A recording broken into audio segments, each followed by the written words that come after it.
So, in case you've been watching the news recently, there was just a lot of chaos and awfulness going on.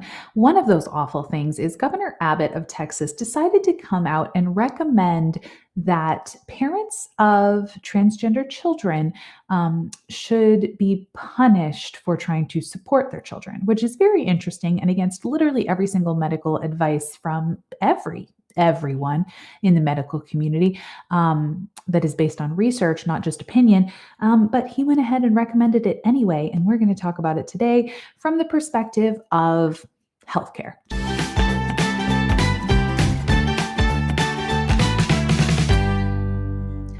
Hello, friends. Welcome back. If you are returning, welcome. If you are new, I am Liz. I am a family nurse practitioner.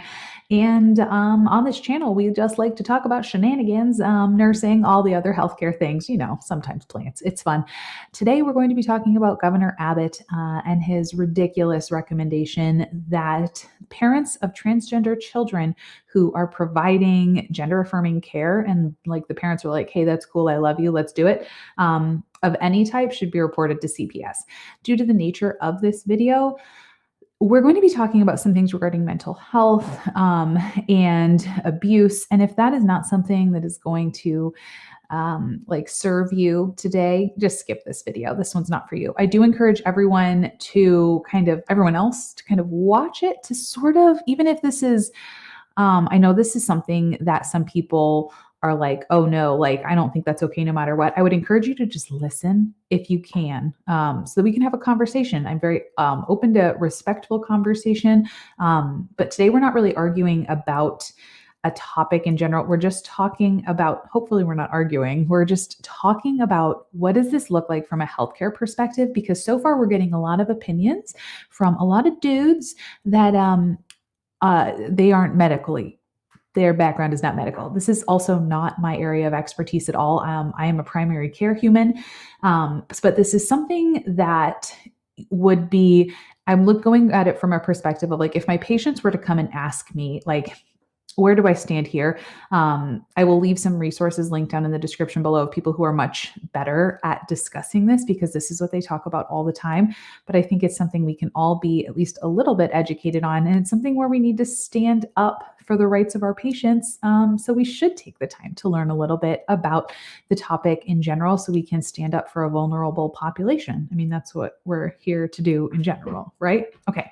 So we're going to look through kind of what had happened, what their statement was based on, and then we're going to tear it apart a little bit, parse through it.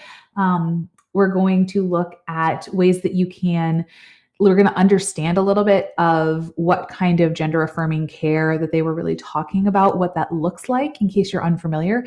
And then we'll end up with giving you some recommendations. I'm talking about we as if I'm multiple people. I'll give you some recommendations of places you can find legislature that is anti-LGBTQ, anti-trans, and then pro, so you can know who to support and who to email, fire off those angry emails and be like, I don't like this or I love this. Depending on what state you live in, it's very organized and great. So stick around to the end for that and let us dive in. Also, you might notice my comforting face fluffer. Someone I work with, she has one of these. It's like a makeup brush, I think technically, but she uses it on her face like this to soothe herself. And it actually helps. It kind of is, calming. It's the thing where your nerves can't really focus on too many things, so it distracts them. So in all of our meetings now, we're all everything's fine. All right. Without further ado, let us dive right in. I think we should start with the letter that actually started this whole thing. What do you think? All right. So here we go. February 22nd, 2022. The Honorable Jamie Masters. I really want to be called the Honorable one day. I don't know what that gives you, what you have to do in life to be called the Honorable, but I kind of want that to be me. The Attorney General has now confirmed the enclosed opinion that a number of so-called sex change procedures constitute child abuse under the Texas state law. Governor Abbott is basically saying that the Attorney General has also given an opinion that he doesn't like this, so we should stop. The Attorney General, in case you're unaware, is the head legal person of the state. So they have nothing to do. They are not they are not a healthcare provider. And basically what he says is he came out with a statement February 18th, so a few days before Governor Abbott, and said, "Dear Representative Krause," and he basically sent in a letter. I don't know why he felt the need to do this. Maybe he was just very grumpy and feeling really mean. You ask whether the performance, I guess someone asked him, whether performance of certain medical and chemical procedures on children, several of which have had the effect of sterilization, constitute child abuse. You specifically ask about the procedures, blah, blah, blah, blah, blah. And he goes through, I will leave this linked down below, but this was fascinating when I read it. And if you would like me to go through this entire opinion piece that he wrote and literally tear it to shreds, let me know, because I was reading through the sources. So he'll cite different sources here and they don't make any sense. He's like cherry picking things. He would cite something that says like, what he said, like this can lead to sterilization. But if you go and you look at the thing that he referenced in relation to it, it was talking about like, gender-affirming surgery in people that are over the age of 30. And yes, if you remove a uterus, like that's going to change your ability to biologically carry a child. But then he would like reference that to like, oh, we're sterilizing children. It's like those surgeries are not happening to children. And we know that because children are not 30. So like, why are you referencing that? There was a lot of that happening. There was studies where he would reference and it was like the sample size was 5. So like we do not have good data in general on a lot of these topics, but please do not write an entire opinion piece and then pretend like you're citing sources where you're cherry picking information that literally has nothing to do with what you're talking about. So if you want me to really go through and destroy that, it was infuriating to look at. So essentially just know for this video that he goes through and he writes this entire essay and it's his opinions, and then he cherry picks these random articles and none of them back up what his opinions are saying, either that or they're based on like terrible evidence.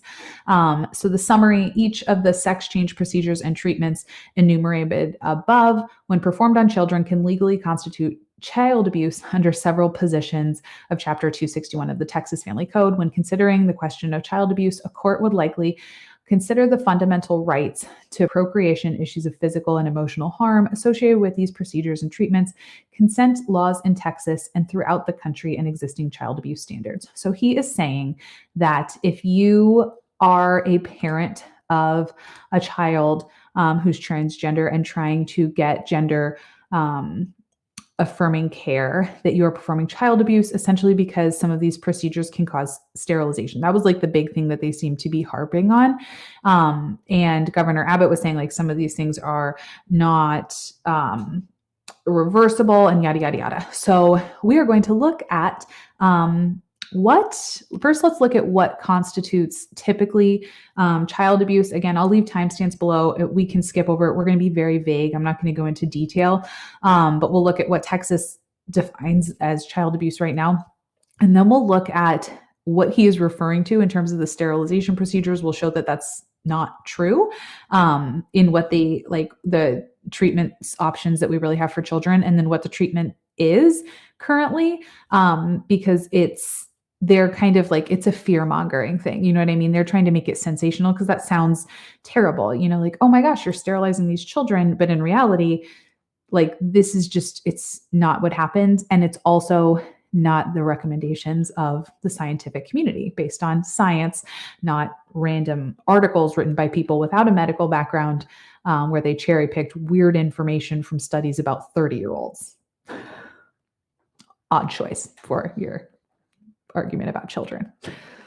Okay, so let's talk a little bit about what the Texas laws are right now in terms of child protective services when something is child abuse. First, the thing we need to identify first is who reports this stuff. So typically, when someone is interacting with any population that's considered vulnerable, so that's children, that is medically fragile people, that is older adults, anyone who could be taken advantage of is considered medically fragile. And people who interact with those people are often called mandated reporters, where if you see signs of abuse or something that makes you like set off little alarm bells, you are required to report it. And if you don't, and they find out later, like, hey, you should have said something, like you knew that this kid came to you and was saying like they were being injured, you have to say something. So a mandated reporter, think like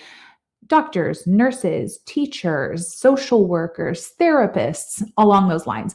And this is important because Governor Abbott made sure to mention it in this. He said Texas law imposes reporting requirements upon all licensed professionals who have direct contact with children who may be subject to abuse, including doctors, nurses, teachers, and provides criminal penalties for failure to report such child abuse. So this is a lot of fear mongering here. So before we dive too much more into this, I do want to say that this entire situation right now, it's not legally, you can't legally back it up. This is Governor Abbott's opinion.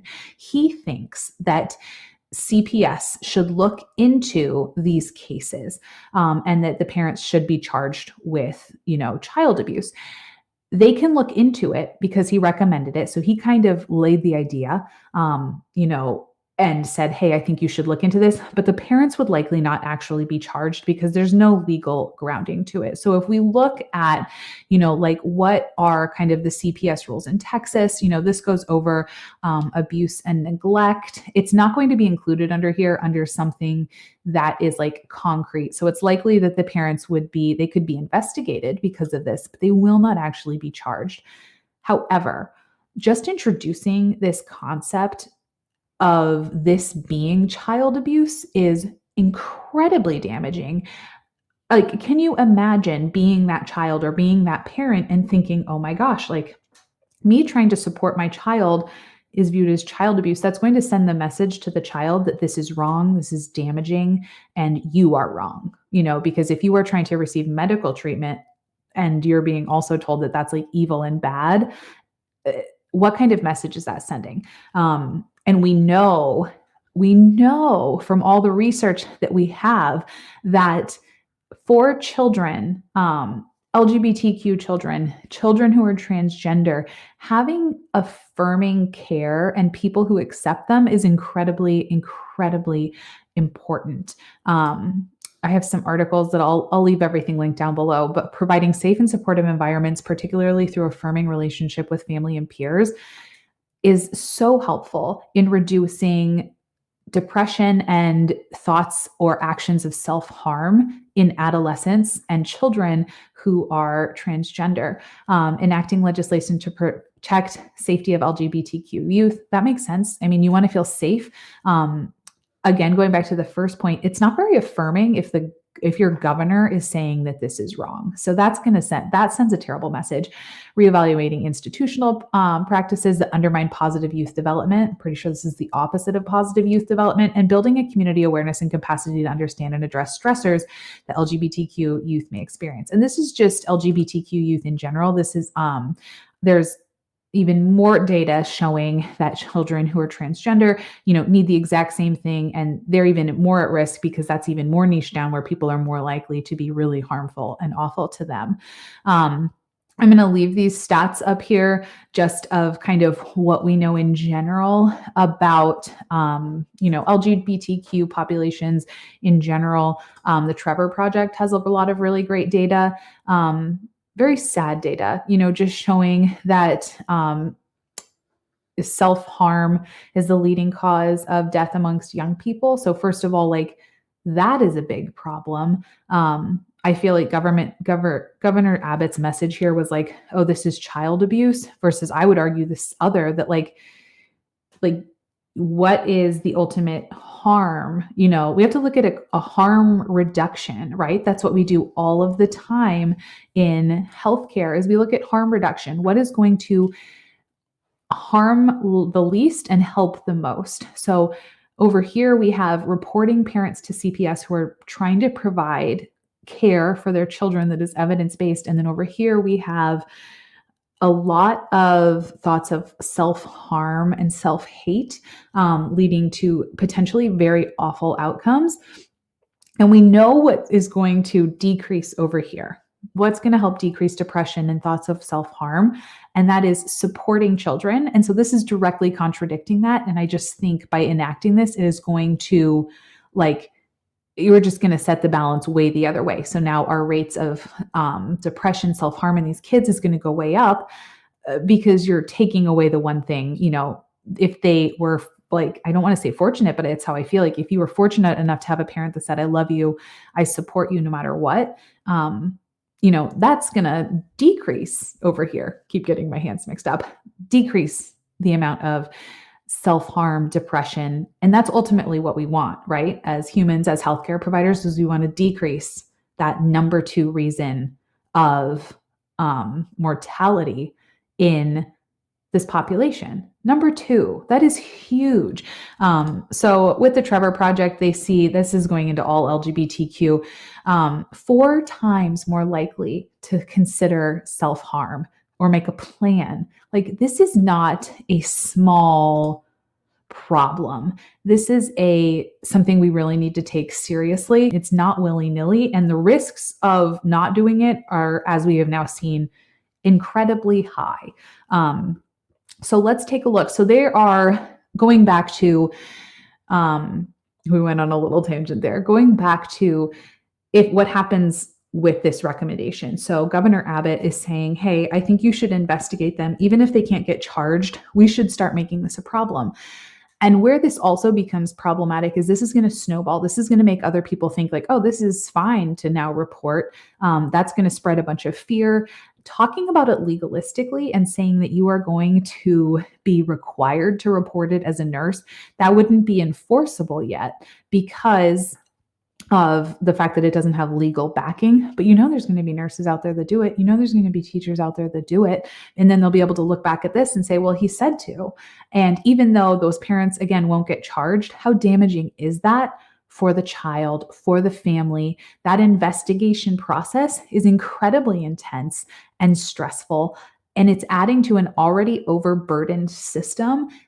Child Protective Services is so overwhelmed. If you look at the caseloads in Texas, average daily caseloads are already incredibly high.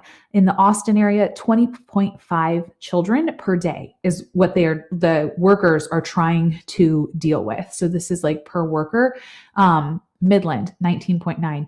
You are adding even more to a system that is already overrun and having a difficult time functioning because of how much it is dealing with.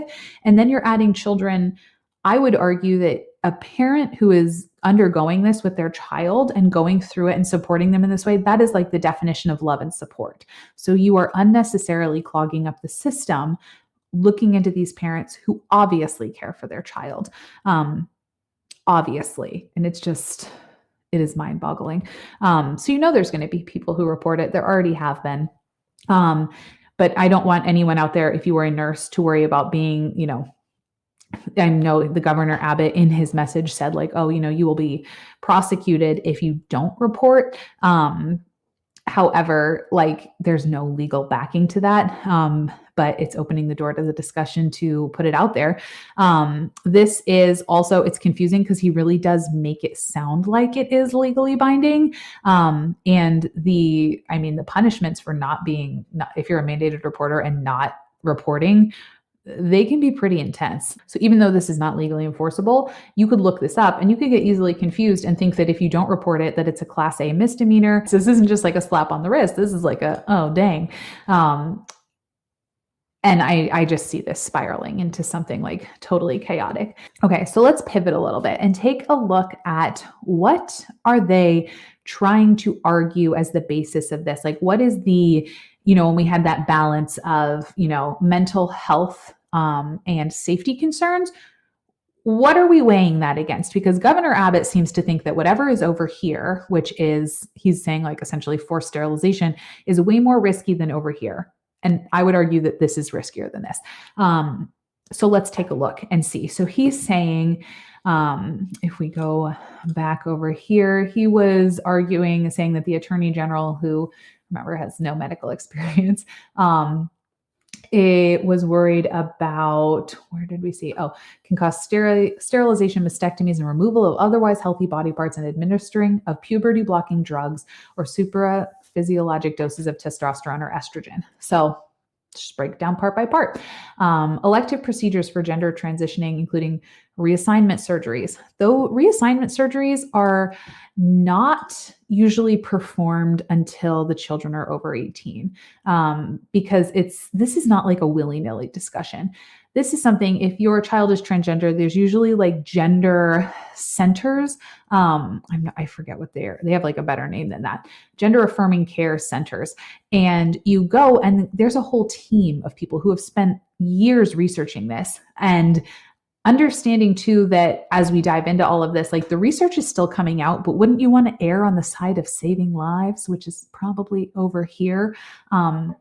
Because, and this is like always an argument I hear people say, they're like, well, what if they change their mind? I'm like, but they felt supported and loved, and they made it to the point where they would like to have children maybe, and they can't. They might not get to that point if they're in the camp over here with like a lot of mental health concerns, feeling unsupported, feeling like they are wrong. We're never going to get to the part where they even have the option to decide maybe they do want kids if they get stuck here and they don't ever get to leave this zone. So I think that's what we need to look at the most, especially as healthcare providers, is what is going to be safest. I'm not saying it's fine that, if someone undergoes any kind of care that then leads to any sterilization, that's an incredibly big deal. It happens like in many different cases. There are many different things that we offer to patients that save them in the short term that can then lead to sterilizations and problems conceiving later on. We would never say, oh, we're going to hold back your cancer treatment so that you can maybe have kids one day. Like, no, the imminent threat is you can die of cancer. And even in a child, like if it will lead to infertility later on, we're going to do it. And I would argue that we're looking at the same type of thing here where the self-harm is such a risk, it being the second leading cause of death in this population, that is something we need to take very seriously and protect at all costs. And then it's not ideal. It's not perfect. If we get over here and then we are dealing with concerns of, oh, maybe you can't have children, the way you envisioned, we can find something to work around that. Because as we're going to talk about, that is not always the case. Okay. In a lot of these cases, we might not get there. We can do other fertility preservation treatments once they're a little older. Like there are things that we can talk about, but we need to first get them to the stage where they're safe enough. And that's going to be by supporting them wherever they are in this journey and just making them know they feel loved and safe and accepted. So nobody is doing gender reaffirming surgeries on children. First of all, let's just get that out there. Okay. There might be some statistics of very, very few,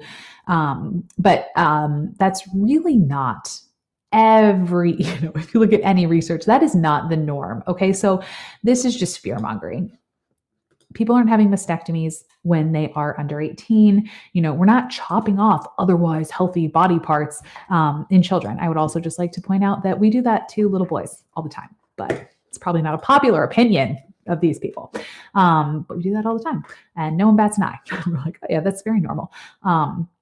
And just ironic. Administering of puberty blocking drugs. We will talk about that in just a second, and super physiologic doses of testosterone and estrogen. So in case you are unfamiliar, in typical care of a transgender child, if they are seeking any kind of gender reaffirming care, the first step is just to accept them for who they are. Okay. So no one's going at these kids. It's not like this child comes and said, hey, I think I'm a girl. And they're not like, oh, okay, well, let's just start pumping you with estrogen.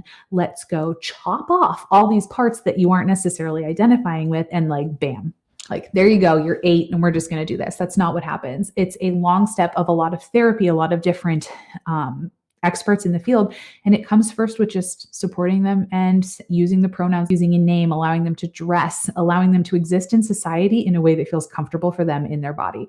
So no one is jumping to just doing these things to children, even though this makes it sound like, we're just going in and chopping off everything. The second, if when you're working in these gender centers and you're going through all of this, the next thing that would be a conversation would be when puberty is starting.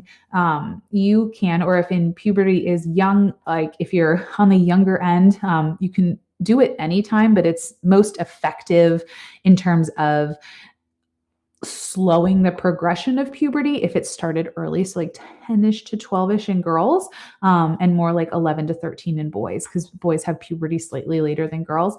That's when you can talk about puberty blockers. Puberty blockers are very different than hormone therapy. So puberty blockers have been used for a very, very long time in children who have like really early onset puberty. They would give them this so that it would wait until a little bit later. Puberty blockers, let's see, we have, these are medications that are, they basically try to tell your puberty, all your hormones to kind of just like quiet down. So these are going to be used actually in different things, like to kind of calm down. It can be used in cancer treatments. It's used in fertility treatments. These have been around for a long time. And in the case of adolescents, this would just be to kind of calm down their hormones and like slow the changes so that they have time. That's the whole point, is to buy time, because you're right. No one wants to go in and be like, hey, you have to make a decision in your, you have to decide what, oh, you want to like have this gender confirming surgery.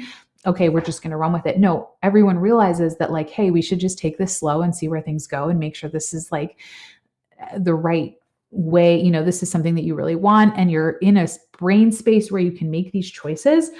Side note, children all the time, I feel like you hear and they're like, well, you're just a child. And I just want to let you know, like children are involved in a lot of their care. And really the kids that are like 8 and 9 and up are often consulted about their healthcare. I worked in pediatric cardiology, and if you needed a heart transplant and you were 8 or 9, you could say no.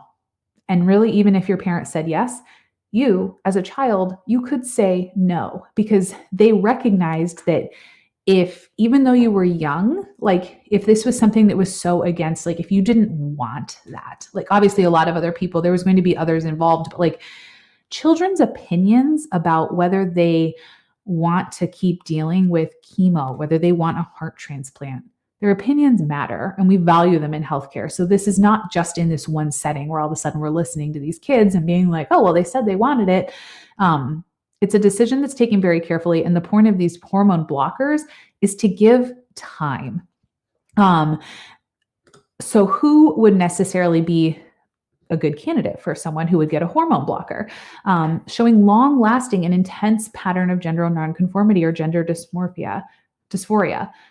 So this is like I said, we've already lived in this body. We've already had society calling them by the pronouns. They've like been dressing the way that they would like. This is not day one you show up and you're given this. Have gender dysphoria that began or worsened at the start of puberty. This is saying that it's getting worse. People say all the time, like, why don't you just keep doing this supportive care? And it's because if you are male, no matter what it is, if you start showing, we call them secondary sex characteristics, and that's growing facial hair, getting breast tissue, everything that you think of, like, when puberty happens and you start having all these changes, that would be very distressing if you were female and you started to get like a full beard, like that might not make you feel stellar. If you are a 14-year-old boy and your boobs start coming in, like that is difficult. That is going to make something that is already challenging and make it even more intense. So yes, supportive treatment. Like I hear a lot of people just say, like, we just want to totally wait and see. By the time you're 18, a lot has happened, and that's going to make those years that are even harder so much harder. And remember, we're worried about children's safety. Remember, we want them to make it to the point when we want to make it to the point where we're actually worried about, can you have a baby? And we aren't going to get there if we don't value this. Have entered the early stage of puberty, and that's just because there's no point in delaying hormones if you haven't started them yet. Provide informed consent. So this is a conversation you're having with parents, you're having with kids, and addressed any psychological, medical, or social problems that could interfere with treatment. This, and it says at the bottom, particularly when a child hasn't reached the age of medical consent, so like 18, parents or other caretakers or guardians must consent to the treatment and support the adolescent through the treatment process. Again, showing, oh, hey, like you need to be okay with this. You need to be on board. And this needs to be something that like you also would like, you know what I mean? This can't just be the child wanting to go for it. It needs a supportive, engaged adult, which is the definition of like not abusive, which is what he's saying. So how do they actually work? Puberty blockers, also called suppressors, are medication that delay the changes that come with sexual maturity. These medications can stop menstrual periods, the growth of breast buds, or stop the deepening of the voice and the growth of facial hair. Most effects of puberty blockers are reversible. There you go. Puberty blockers are not the same as hormones. Puberty blockers are given as an implant or a shot. You may need to wait until you've started the early stages of puberty before taking puberty blockers. The early stages of puberty include budding breast, pubic hair, and developing more pronounced, I can't think of a better way you can just read it. I don't know what the internet will let me say. But that is what we're looking at. Most of those are reversible. Are all of them? No. There is some research showing out there that like if you delay any kind of testicular development, that you may have problems growing sperm later on. I would say that's probably the greater risk. If you are blocking estrogen, you still got eggs, your uterus is still there. There was some things showing that you may be more likely to like not necessarily ovulate on your own. And that also plays into, we'll talk about when we add testosterone into the mix. But in most of those cases, it's like more of a PCOS almost mimicking thing where you won't ovulate on your own. But you can then take, and the articles, that the attorney general was pulling was like, oh, and then you have PCOS and you're sterile, which I was like, no. If you have PCOS, you can take ovulation medication that tells your body, hey, like we should release some of those eggs. Like Clomid, Femera, those exist. And there are many babies out there made by that. I have PCOS and I have 2 children. Nothing crazy was involved. So that's just false. The fact that PCOS makes you sterile, because it doesn't. That's a ridiculous lie. So that is kind of the course of treatment that we're looking at. So what happens when these kids are usually, this is what we kind of can do until they're 16, again, to make life as comfortable and as normal as possible. At 16-ish, these are not going to like totally stop everything because they're hormone blocking, but they're not going to be able to they will block, but they won't add. So even a lot of people who are taking these hormone blockers, they're getting to around age 16 and they still look quite young because yes, we have stopped things from developing into more like very identifiable secondary sex characteristics, but we haven't added anything. So if you're a woman, there's no boobs happening. We might have stopped things that the testosterone might have naturally introduced, like facial hair, but you also haven't developed the characteristics of a female and vice versa. We might have stopped breast buds, but we have not started facial hair.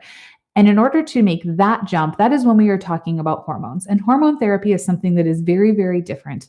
That is where you are introducing testosterone or estrogen. That's a whole different ballgame. That is usually if you are involving testosterone, like I said, if you have a uterus and ovaries, it's going to be less of a problem in terms of sterilization. It does occur, but it's less common. If you have testes, however, it can, if you have estrogen introduction and you're taking away that, like you're not introducing more testosterone, that does harm initial sperm production, and that may never ramp up. So that is usually where they're talking about sterilization, is if you are someone who produces sperm, that is where we're going to see the lack of that possibly developing. Not every time, but a lot of time. And this is something that, again, is a conversation around 16, still not surgery. We're still talking about hormones. And this is something where they have, again, like we're even further, years and years into therapy, years and years into this process. We're still doing the puberty blockers.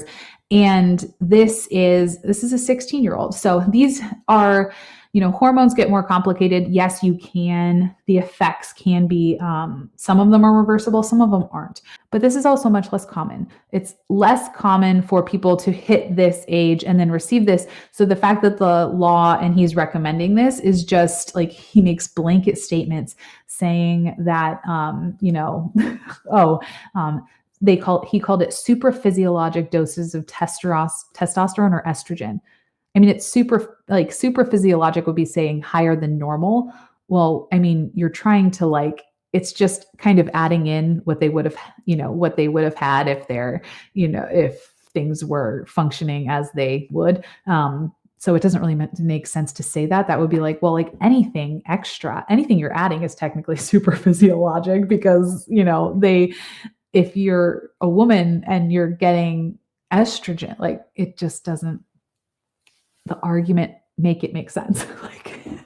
Any type of hormone is always extra because it's extra. So everything he said in that sentence was a lie. So that's awesome.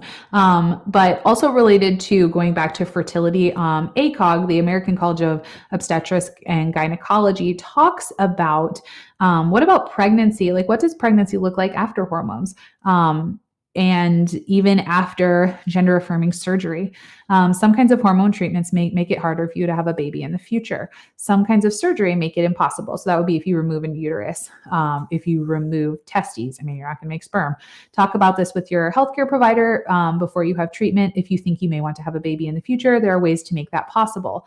So that is something I saw a lot when I was looking at these centers that cared for children for gender-affirming care, was they were offering, fertility treatments to them before they started going through any kind of hormones.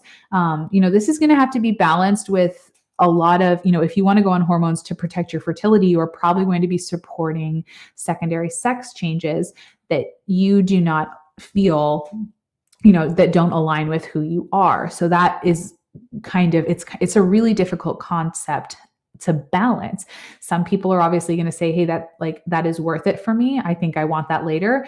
And some people are going to say, hey, I'm going to cross that bridge when I get to it. And for right now, supporting me and accepting me and showing up for me as I am is more important because I'm going to support the mental health aspect and we're going to deal with the baby aspect later because at least I'm safe and I'm loved and I'm going to get to the baby stage later. Okay. And we're going to cross that bridge when we come to it. So not in any way to decrease that or anything. I never want to make it look like I'm brushing it under the rug that yes, you can have fertility complications later.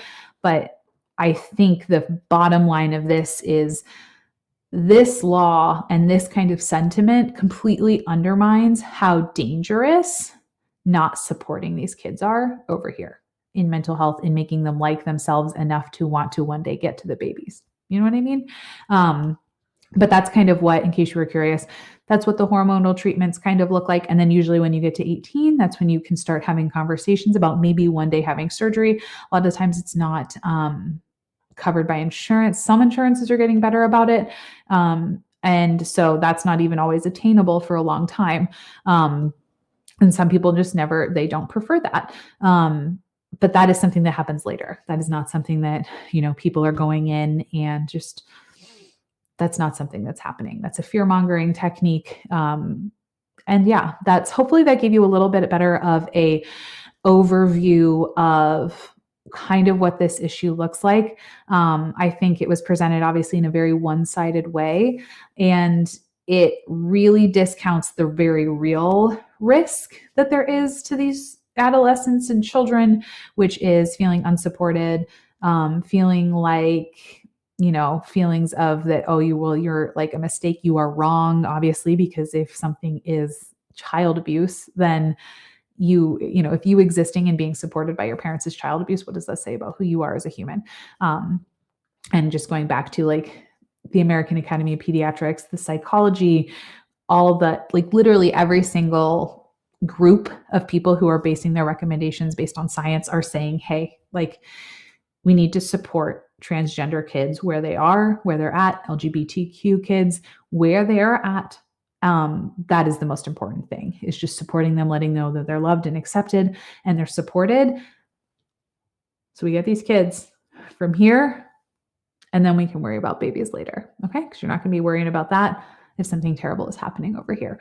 So I hope this kind of gave you a different perspective on it, especially healthcare providers, especially people who might have had a different opinion of kind of the whole topic in general. You know what I mean? I don't think it will surprise anyone that this is how, that I would be very supporting of the LGBTQ population, just in general. I know that's not across the board, but hopefully if you were someone who was a little bit more had reservations about some of these things, that this gave you just a different perspective and you could look at it objectively from a safety perspective. So that's the long of the short of it. I wanted to show you really quick. So even though this is not legally binding, it is having effects already. It's lovely, lovely Greg Abbott dude. Came out, and of course now we find everything out via Twitter. He said the Texas Department of Family and Protective Services will enforce this ruling and investigate and refer for prosecution any such abuse. Again, that's where the prosecution, that's not going to get anywhere. However, the intent is still there. They're still going to investigate, and they are investigating. There's already been someone who works, I think she works in the Department of Family and Protective Services. She is a social worker, has a transgender child who is undergoing gender-affirming care, and they're investigating her. A 16-year-old targeted by the investigation. Obviously, she was like, this is ridiculous. It's my own people. It's just ridiculous. One thing I did want to point out, it's not all bad, friends. There's at least 5 district attorneys in Texas who were like, I don't like this. I don't know how many district attorneys there are in Texas, but 5 doesn't seem like quite enough to be really mad about this. But Will Dupree and these other people, they are deeply disturbed by Governor Abbott and Attorney General Paxton's cruel directives treating transgender children's access to life-saving, gender-affirming care as child abuse. As am I. Well, I agree with you. If you are interested in finding out legislation that you can write your people about in your state, I found this lovely website where you can go on and you can look at the bills, like anti-LGBTQ bills in general, anti-trans bills, what state you live on, and you can find it and you can tell your people. I don't feel like that's, it's not a solving all problems. Look how long this list is. Isn't this disgusting? I was like, how is this list? How are there so many hateful people in the world? If you go all the way to the bottom, I think though, LGBTQ equity bills. Look, there's 10. So these are the ones you're going to want to support is down here. You can look by your state. I thought it was very handy. And the other ones are where you can go and complain to your senator or your congressman and say, what on earth are you thinking? I don't really know if that helps, but it makes me feel like I can do even a tiny bit of something in an otherwise helpless situation where all I can do is be a sympathetic listener, rant on the internet about why can't we just love people and support them where they're at. And focus on actual problems rather than making up fairy tale ones or looking, not balancing the equation very well. So those are my thoughts. I would be curious to hear your kind ones. If they aren't kind, I'm going to delete them because no one needs to come here and see hate. So I would love to, just discuss kindly. I don't know. This makes me nervous to open it to discussion because I feel like if you comment, if you don't agree, then I'm just like, you're wrong. But I will try to. I would like to discuss. I'm always trying to be open to telling you how I'm right and you're wrong. Just kidding. I'm going to try. Thanks for listening today. If there's anything else in the realm of, this type of thing that you would ever like me to react to and break down, let me know if you want me to go line by line by that other dumb dude and break down his entire argument. I'd be thrilled to do that. So let me know. Subscribe if you want to see more like this of just healthcare updates, things that I feel like we should all know. Sorry, this got really long. I appreciate you being here. I'll see you next time. If you are someone in the LGBTQ community, if you're transgender, please know that even though there's a lot of hate out there, there's a lot of people who do support you and want to help and do accept you just the way you are. You are perfect and wonderful. You can do hard things. I will see you next time.